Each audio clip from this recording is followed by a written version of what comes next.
कवि सूर्य बलदेव रथों जन्मस्थान को नहीं अनेक दिन आलोचना होउछि। प्रकृत इतिहास पृष्ठा को नहीं तथ्य संग्रह करा जाउ नहीं। केवल इतिहास को भूली जाइछन्ति। संतोषजनक तथ्य प्रदान न करी संतुष्ट करने को योजना रही। केवल गोटे निर्दिष्ट व्यक्तिविशेष मतरे गुरुत्व देवा चली। तांको मत अनुसार जन्मग्रहण करिसेंति कहवा बदल विचारक मंडली गवेषक मतामत सह इतिहास कौन कहूचे ताकू 100% गुरुत्व देवा विचारक मंडलीर कर्तव्य रही। दीर्घ दिन धरी विभिन्न मंचरे अनुचित भाव में उठी आसुथिबा एक गुरुत्वपूर्ण विषय रही। ताहेला कवि सूर्य बलदेव रथंकर जन्मस्थान। एहाकु नहीं विभिन्न आलोचना करबा देखा जाउची। एही उद्देश्य रे कवि सूर्य साहित्य संसद पक्षरु सांबादिक सम्मेलन आयोजन ब्रह्मपुर सहर रे करा जायची।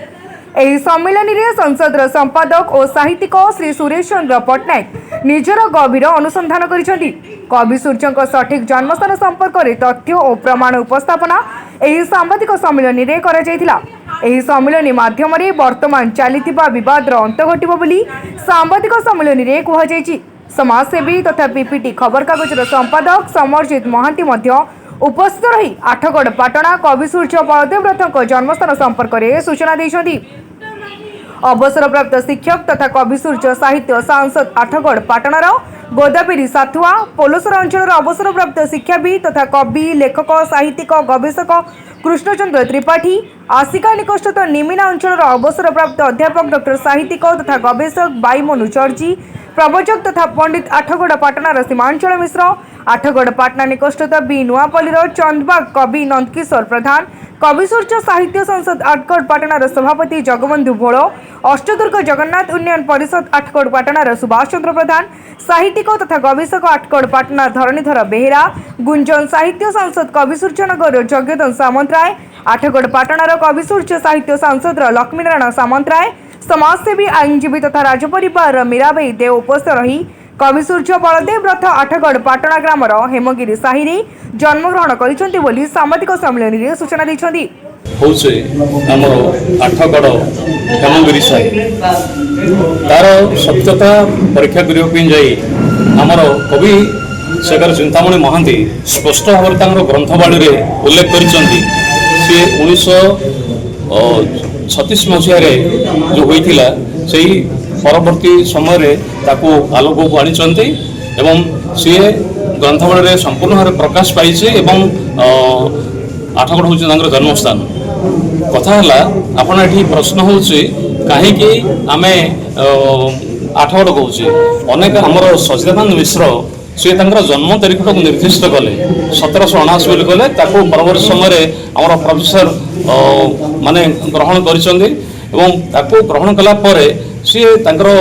कवि सूर्य नहीं सुनाम होती माँ घर है आठगढ़ बापा त्रिपुरारी बापा हेले झील पड़ा आसी माँ घरे पुआ जन्म कला रही माघ कवि सूर्य केवे जन्म माघ मास श्रीपंचमी 79 मसीहा 1779 मसीहा माघ मास श्रीपंचमी दिन आठगढ़ हेमगिरी साहि कवि सूर्यर माँ तांकर पुओ बलराम बलदेव रथ को जन्म कले कवि सूर्य उपाधि पाई न तेणु ये झील पड़ा आसी माँ घरे पुओ जन्म कला रही माघरे एवं जुक्तिकर के बागरे कवि नहांती खेलुंटी भागरे ग्रंथे पड़ी ना लेखा दागरे से तो जन्मी अष्टदुर्गे आम कहूना हुए यार आगे निजक गवेषक भाव गोटे आत्मश्लाघा आत्मप्रशस्तिर व्याख्या कर गंजाम गरिमा को गंजाम ऐतिह्य को गंजाम एकतार विभव को भंडूर करने से माने बर्तमान लगी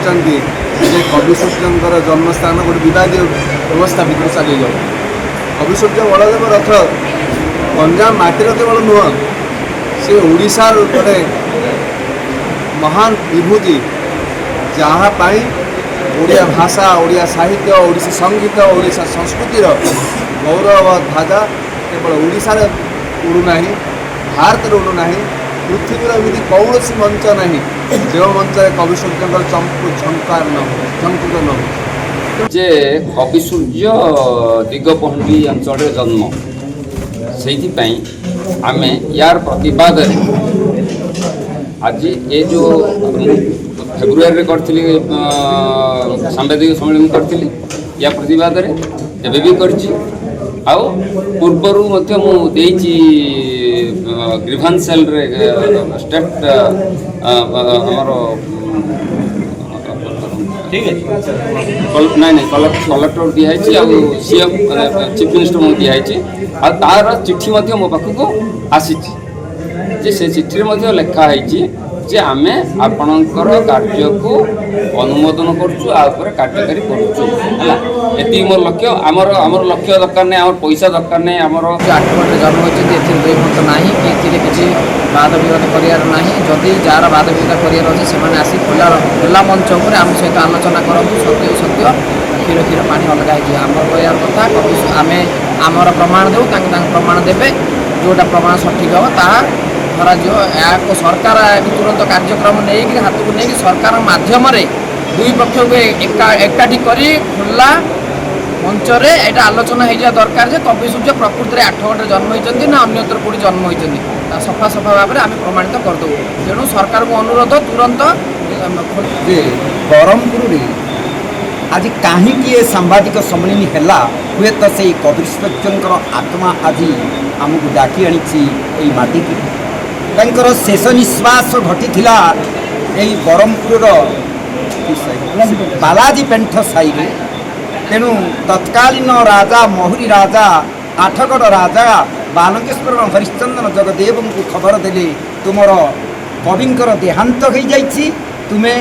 ଏଇଠୁ ନେଇକରି ଯାଅ ତାଙ୍କର ଜନ୍ମ ମାଟିରେ ତାଙ୍କୁ ସମାଧି ଦିଅ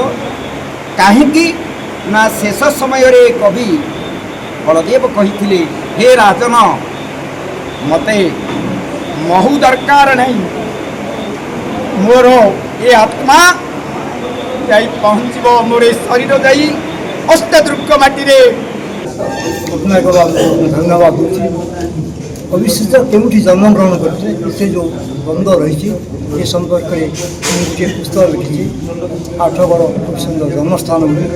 ଆଉ ଗୋଟିଏ ପରେ ମୁଁ ଆପଣମାନଙ୍କୁ ବୁଝେଇଦେଲି ଆପଣ ନିରପେକ୍ଷରେ ବିଚାର କରିବେ ପ୍ରକୃତ କବି ସୂର୍ଯ୍ୟ କେଉଁ ଜନ୍ମଗ୍ରହଣ କରିଥିଲେ କେଉଁଠି ଜନ୍ମଗ୍ରହଣ କରିଥିଲେ ଆପଣଙ୍କ ପୁସ୍ତକରେ କ'ଣ ଅଛି କବି ସୂର୍ଯ୍ୟ ବଳଦେବ ରଥ 1928 ମସିହାରେ ଲେଖିଥିବା କୁଳମଣି ଦାସଙ୍କ ଗ୍ରନ୍ଥ ଅନୁସାରେ ବଡ଼କେମୁଣ୍ଡି ବିଜୟନଗର ଜନ୍ମଗ୍ରହଣ କରିଥିଲେ କିନ୍ତୁ ସେ ଭୁଲି ଯାଇଥିଲେ ଯେ କବି ସୂର୍ଯ୍ୟଙ୍କ ଜନ୍ମସ୍ଥାନ ଉପରେ ପୂର୍ବରୁ ବର୍ଣ୍ଣନା ରହିଛି 1928-25 ବର୍ଷ ପୂର୍ବରୁ କବି ଶେଖର ଚିନ୍ତାମଣି ମହାନ୍ତି ଗଞ୍ଜାମକୁ ଆସିଥିଲେ ସେ ସାମ୍ବାଦିକ ପ୍ରତିଷ୍ଠିତ ସାହିତ୍ୟିକ ବିରାଟ କବି ସେ ଭଲ ଭାବରେ ବୁଝି ଯାଇଥିଲେ ଯେ କବି ସୂର୍ଯ୍ୟ 8ଗଡ଼ରେ ଜନ୍ମ କରିଥିଲେ ତେଣୁ 1906 ମସିହାରେ ଯେତେବେଳେ ଯେ ଗଞ୍ଜାମ ଭ୍ରମଣ ଲେଖିଛନ୍ତି ସେଥିରେ କବି ସୂର୍ଯ୍ୟ 8ଗଡ଼ ଲେଖିଛନ୍ତି ସାହିତ୍ୟ ନିକୁଞ୍ଜ ଏଇ 8ଗଡ଼ ରାଜ୍ୟ ଏଇଠାରେ ଜନ୍ମିଥିଲେ ଏଇଠାରେ ଉଇଁଥିଲେ ରଥ କବି ସୂର୍ଯ୍ୟ ତାପରେ ଭୁବନେଶ୍ୱର କାବ୍ୟ ଲେଖିଛନ୍ତି ତାପରେ ଲେଖିଛନ୍ତି ଗୋଟାଏ ନାଟକରେ ତେଣୁ 8ଗଡ଼ ହିଁ ତାଙ୍କ ଜନ୍ମ ଭୂମି ବୋଲି ନିଲାମ କରିଛନ୍ତି ଏବଂ ଏଇଟାକୁ କବି କୁଳମଣି ଦାସ ଲେଖିଛନ୍ତି ତାକୁ ଅନେକ ଅନୁସରଣ କରିଛନ୍ତି କେଉଁ ତାକୁ ସମୀକ୍ଷା କରିନାହାନ୍ତି ସମାପ୍ତ ତାକୁ ଆଲୋଚନା କରିନାହାନ୍ତି କେବଳ ତାକୁ ଲେଖିଛନ୍ତି କବି